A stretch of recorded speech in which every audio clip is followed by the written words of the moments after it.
Selamat pagi, saudara yang dikasih Tuhan. Kita jumpa lagi dalam renungan pagi GPD Bethesda Makassar. Pagi ini saya akan baca dari firman Tuhan, Injil Lukas pasal 6 ayat yang ke-47.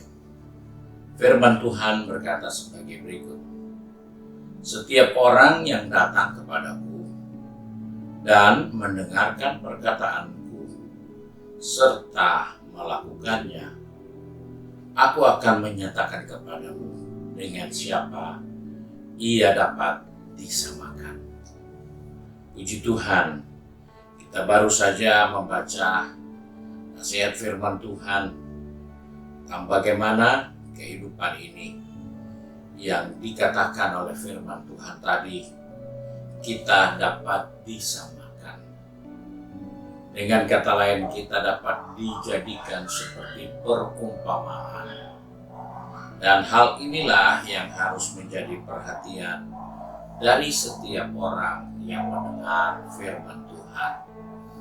Karena dari waktu ke waktu kita biasa mendengar firman Tuhan, entah melalui media sosial, entah melalui ibadah, entah melalui pelajaran-pelajaran Alkitab. Dan itu adalah bagian yang tidak terpisahkan dari perjalanan kehidupan orang beriman. Namun firman Tuhan katakan, ini dapat diumpamakan seperti orang yang sedang membangun suatu bangunan rumah. Dan hal ini begitu penting. Bangunan itu ditopang oleh fondasi yang tidak kelihatan. Tidak nampak fondasinya, tetapi itulah yang akan menentukan rumah itu bisa bertahan atau rumah itu akan ambruk di kemudian hari.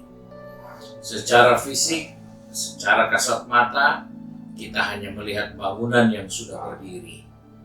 Tetapi kita belum tahu bagaimana akhir dari penggunaan bangunan itu. Demikian dengan kehidupan kita.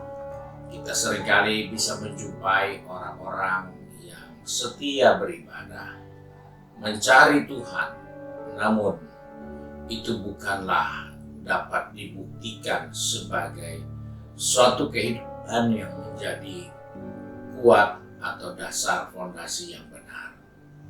Karena banyak orang datang, tetapi mereka tidak menjadi pelaku. Mereka hanya menjadi pendengar yang baik. Mereka menjadi penilai yang baik. Mereka menjadi wasit yang baik. Tetapi mereka bukanlah orang-orang yang sedang membangun rumah rohaninya. Karena mereka tidak melakukan apa yang mereka dengar. Dan hal inilah yang menjadi perhatian Yesus untuk menyampaikan kepada murid-muridnya bahwa orang-orang yang melakukan firman Tuhan, mereka itu adalah orang-orang yang kuat. Mereka orang-orang yang tidak perlu diragukan di saat ada hujan, ada banjir, ada badai. Mereka tidak perlu diragukan karena mereka sudah membangun dasar-dasar yang kuat. Dan hal inilah yang harus kita perhatikan, bahwa dalam perjalanan kita tidak bisa lihat orang ini dasarnya kuat atau tidak. Hanya ujian yang membuktikan bahwa dia kuat atau dia lemah. Dan hal itulah yang akan dinilai di kemudian hari. Setelah ujian datang, setelah badai datang, setelah banjir datang, baru terbukti siapa orang itu. Dan inilah yang menjadi perhatian kita sebagai orang percaya, bahwa kita tidak cukup menjadi pendengar. Kita tidak boleh puas karena mendengar yang enak, yang nyaman, yang membahagiakan kita.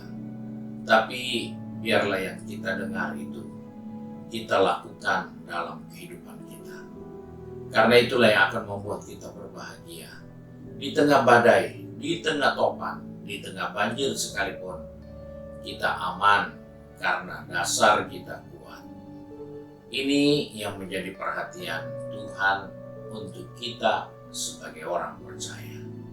Silakan mendengar banyak, tidak dimasalahkan. Tapi jadilah pelaku yang terbaik dari setiap yang kita dengar. Karena itu keuntungannya untuk kita sendiri. Bukan hanya memuaskan pendengaran kita, bukan memuaskan menyegarkan iman kita saja, tetapi kita sedang memperkokoh bangunan rohani kita. Dan inilah kekuatan kita di dalam mengiring Tuhan. Karena Kitab dengan jelas katakan di akhir zaman ini kita akan berhadapan dengan masa yang sukar. Bukan sukar soal keuangan, bukan sukar soal kebutuhan hidup, tapi sukar untuk hidup di dalam kekudusan. Sukar di dalam memelihara prinsip-prinsip kerohanian. Dan itulah yang harus kita perhatikan. Karena mendengar dan melakukan, itulah yang akan membentuk karakter kita untuk menjadi orang yang kuat dan tegar dengan prinsip-prinsip kebenaran yang sejati. Tuhan Yesus memberkati kita. Mari kita satu dalam doa. Kembali kami datang kepada Bapa di surga dengan mengucap syukur karena Tuhan telah mengingatkan kepada kami bahwa kami perlu membangun rumah rohani kami di atas dasar yang benar. Sebab itu Bapa, pegang tangan kami, atur langkah kaki kami.